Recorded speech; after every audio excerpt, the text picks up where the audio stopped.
ئەو قسەی دوێنێ ئێمە لە سەرۆکایەتی گوێمان لێ نەبووە لانی کەم خۆم گوێم لێ نەبوو.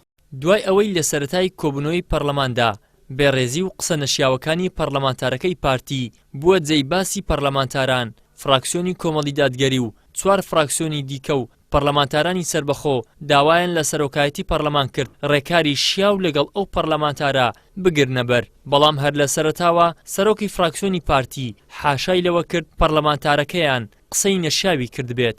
دواتریش لەسەر داوای سەرۆکی پەرلەمان بەنابەدڵی داوای لێبوردنی کرد. ئەوە ژوای کرد فراکسیۆنەکان ئەو داوای لێبوردنە ڕەت بکەنەوە و کۆبوونەوەی پەرلەمان بایکۆت بکەن.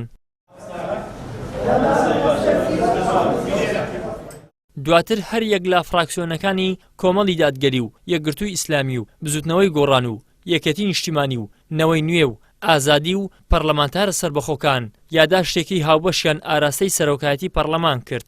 پاراستنی شکۆی پەرلەمان ئەرچی پیشەیی و ئەخلاقیە و پێویستە لە ئاست پاراستنی ئەو شکۆیەدا بن و نابێت هەڕەشەکردن بەرامبەر چەند پەرلەمانتارێک ببێتە هۆی سوکایەتیکردن وەک ئەوەی لە دانیشتنی ژمارە 5 ئاسایی ڕۆژی 21 دەی 2021دا ڕوویدا کە سوکایەتیە بە خەڵکی کوردستان و شکۆی پەرلەمانی کوردستان و کە بەرهەمی خوێنی هەزارەها شەهید و قوربانیدانی خەڵکی کوردستانە.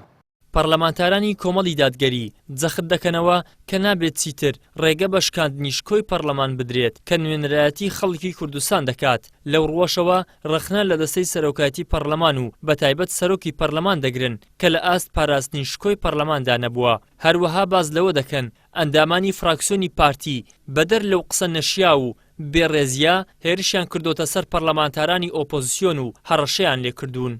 خراپترین ئەڵلقەی ئەو سیلسیلەیەکە شکۆی پەرلەمان و پەرلەمانتار و میلەتی پێشکێنراوە. بەداخەوە ئێمە ئەمڕۆ داوامان کرد بە پێی پەیڕەوی نێوخۆی پەرلەمانی کوردستان بەڕێ سەرۆکی پەرلەمان لە دەسەڵاتەکانی ئەوەیە کە شکۆی پەرلەمانە بێ بپارێزێ.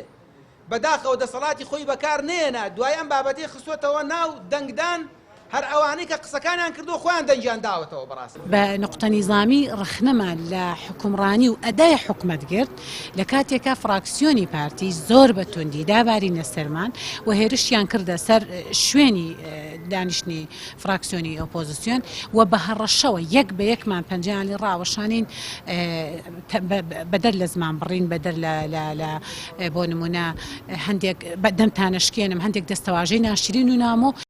ئەمە چەندەمین جارە پەرلەمانتارانی پارتی پەلاماری ئەندامانی فراکسیۆنەکانی دیکە دەدەن و هەڕەشە و بێڕێزی و قسەی نەشیاو بەکاردەهێنن لە کاتێکدا پەرلەمان لەم بارودۆخە پڕ لە کێشە و قەیرانەدا دەبێت شەڕی مافەکانی خەڵک بکات کەچی پارتی دەسەڵاتدار بۆ پەردەپۆشکردنی قەیرانەکان ئەو دەستگا گرینگە بە بابەتی لاوەکی و نەشیاوەوە سەرقاڵ دەکات تا شکستەکانی خۆی بشارێتەوە و خۆی لە لێپرسینەوەی نوێنەرانی گەل لابدات. ئیدریس محەممەد، کەناڵی ئاسمانی پەیام، هەولێر.